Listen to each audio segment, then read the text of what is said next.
We've talked about line, we've talked about shape, so let's put some of that to practice. So I'm going to switch to a marker because I don't think you can see the pencil very well. I'm going to do two different kinds of drawings. I'm going to do one crazy drawing called a blind contour drawing. And I'm going to put it right about here. It's called blind contour.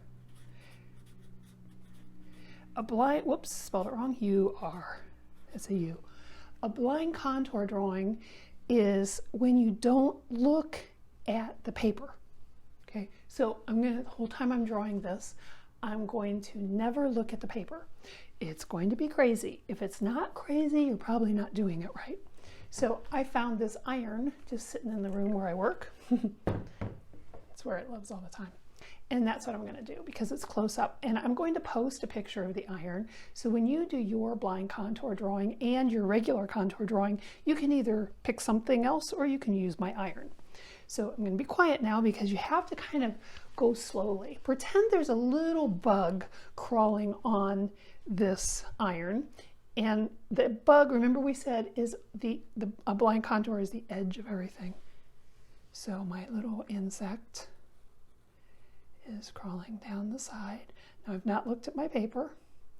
There's a little ledge on the iron. And every time my little insect turns a corner and comes down the front of the iron, the tip, and now this is the metal part, I make my marker turn the corner or make an angle or change direction basically. And now I have to come back here. I never really know where I'm at. Again, I might even be going off the page, hopefully not. Here's the foot. And another rest. And now onto the handle. Now I also have the cord. I've not looked at my paper, so I know I'm encroaching on the space that I wanted to do my contour drawing, but that's okay. And the cord, and I'll stop there with the cord. I'm going to try to pick up, this is like the holder for the cord that comes out of the iron and connects to the handle. Now you're probably noticing that she can't draw, but remember I'm not looking.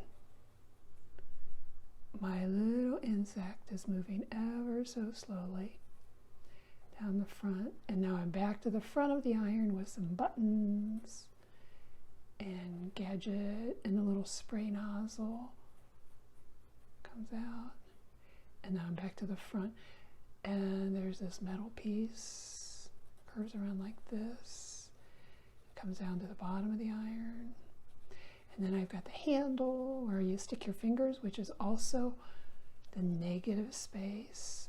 The negative space is what's not the iron, and that gives it some dimension, hopefully. Let's see, I think I've got it all. Now I can look.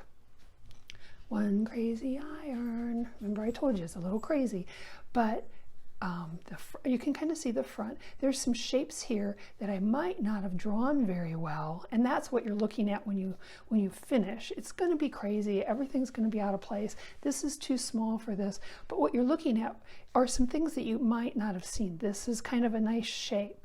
Remember that little contour bug was following the edge of things and turning corners. So the second time you draw this iron, you're going to be allowed to look at the paper. Now when you look at the paper, and I'm going to try to fit it in here so you have two. So this is my regular contour drawing. So I'm going to do the same thing, and I'm going to start up here. Now I still have that little bug crawling on here. Keep that in mind. You still want that little insect crawling on here. And I'm turning the corner whenever the insect. Now the difference here is I'm glancing at my paper to see where I'm at. That's the big difference. So I know that when I meet this angle here, I know it's the right size. Still not going to be perfect. I'm drawing with a big old fat marker, right? Up. What you have to remember as you do this is that this takes a lot of concentration. Draw slowly, look at what you're drawing more than you're looking at your paper. You will do great here. Just keep plugging away. I actually had to try this about 3 times before I got a decent drawing. So if you have to start over, that's not a problem. Start over when you need to start over. Give yourself 3 tries though. After that, just turn in what you got. Okay, so find something that's interesting, not too complicated, but not too simple to draw. If you want to use the picture of my iron, you may. That's absolutely fine. And give me a blind contour drawing and a contour drawing.